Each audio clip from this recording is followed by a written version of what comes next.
soir un petit peu moins, on va dire que c'est plus de la patate douce et tout, mais midi j'ai du riz, le matin j'ai mes toasts de sarrasin, etc. et des fruits durant la journée. Mais ce qu'il faut voir, c'est que la boisson glucidique peut être intéressante, mais pas si on fait les avant-bras ou les biceps. Sauf si vraiment, vous en ressentez le besoin physiologiquement parlant, quoi, si je peux dire ça comme ça. Mais s'envoyer autant de glucides durant l'entraînement quand on fait un entraînement de curl ou un entraînement de squat, c'est pas la même chose. Prenez bien conscience de cette différence-là entre grosseur du muscle et apport externe, c'est-à-dire compensation par l'extérieur. Pendant la récupération, l'addition de sodium dans les boissons ou la consommation d'aliments salés accélère le processus de réhydratation. Donc, en fait, ce qu'ils disent là, c'est que post-entraînement, si on doit avoir un repas qui est plus salé que les autres, c'est celui qui a après l'entraînement. Alors, pas le shaker après l'entraînement, mettez pas du sel dedans.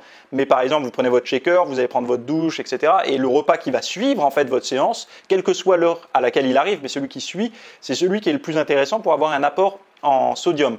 Donc par exemple, pour toutes les personnes qui périodiquement vont prendre un peu de saumon fumé, c'est pas forcément ce que je recommande, mais ça arrive dans la diète, des fois on se fait un peu de saumon fumé, pourquoi pas, moi le premier, j'en fais de temps en temps, ou des aliments qui sont riches en sel, profitez-en pour que ce soit sur ces moments-là. Par exemple, les œufs également ont du sodium, un petit peu plus, et donc ça peut être intéressant d'avoir ces aliments-là durant le repas qui va suivre l'effort. Alors, on va voir un petit peu maintenant les apports en eau, au repos, etc., etc. Donc, apport d'eau au repos, apport de liquide 60%. Donc, c'est-à-dire qu'on récupère de l'eau parce qu'on boit à 60%. Apport alimentaire, donc via ce qu'on mange, les légumes, tout, on a 30%. Et on a une production métabolique, donc une production interne de 10%, ce qui nous fait 100%. Donc, durant le repos, 60% de l'eau est apportée par l'hydratation, 30% par la gamelle et 10% par les réactions métaboliques. Les pertes d'eau qu'on a au repos. Comment bouge l'eau à l'intérieur du corps quand on est au repos? On a une perte insensible par la peau et la respiration. Insensible, ça veut dire non perceptible en gros. C'est-à-dire que toutes les personnes qui disent « je ne transpire pas », perte insensible.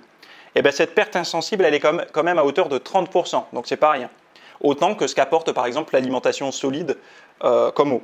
Donc perte insensible par la peau et la respiration, plus au niveau des pertes sudorales, donc les pertes au niveau de la transpiration de 5%, plus les urines, 60%. Donc les urines, c'est le facteur le plus important de perte d'eau au repos. Et par les évacuations fécales, on va dire, les selles, 5%. Donc on voit que 5% par les selles, 60% par l'urine, 5% par la transpiration qu'on détecte plus ou moins, et les pertes insensibles par la peau et la respiration à hauteur de 30%. Ça, c'est les pertes d'eau au repos. Et pendant l'exercice, les pertes d'eau sont complètement modifiées. Pendant l'exercice, la sudation à 90% pour les pertes d'eau et des pertes insensibles de 10%. Donc voilà, il n'y a pas d'urine, il n'y a pas de tout ça durant l'effort. On est essentiellement au niveau des pertes insensibles, au niveau de la peau et de la transpiration. Donc voilà, donc là déjà on voit que les processus ne sont pas les mêmes en fonction de si on est au repos, etc. Donc si vous pissez beaucoup au repos, c'est que certainement vous avez quand même un apport hydrique qui est relativement élevé puisque vous allez beaucoup pisser. Mais il faut savoir une chose, c'est que la déshydratation, l'évacuation, la perte d'eau au repos, c'est essentiellement dû aux urines. Voilà. Origine des pertes insensibles cutanées. Au repos, on est à 14,6 ml par heure. Respiratoire, on est à 14,6 ml par heure. Au niveau de la sueur, on est à 4,2 ml par heure. Aux urines, on est à 58,3 ml par heure. Les selles, 4,2 ml par heure pour un total de 95,9 ml par heure. Donc tout ça, c'est au repos. Au niveau des exercices prolongés, là je parle en millilitres, tout à l'heure c'est en pourcent, là c'est en millilitres. Exercice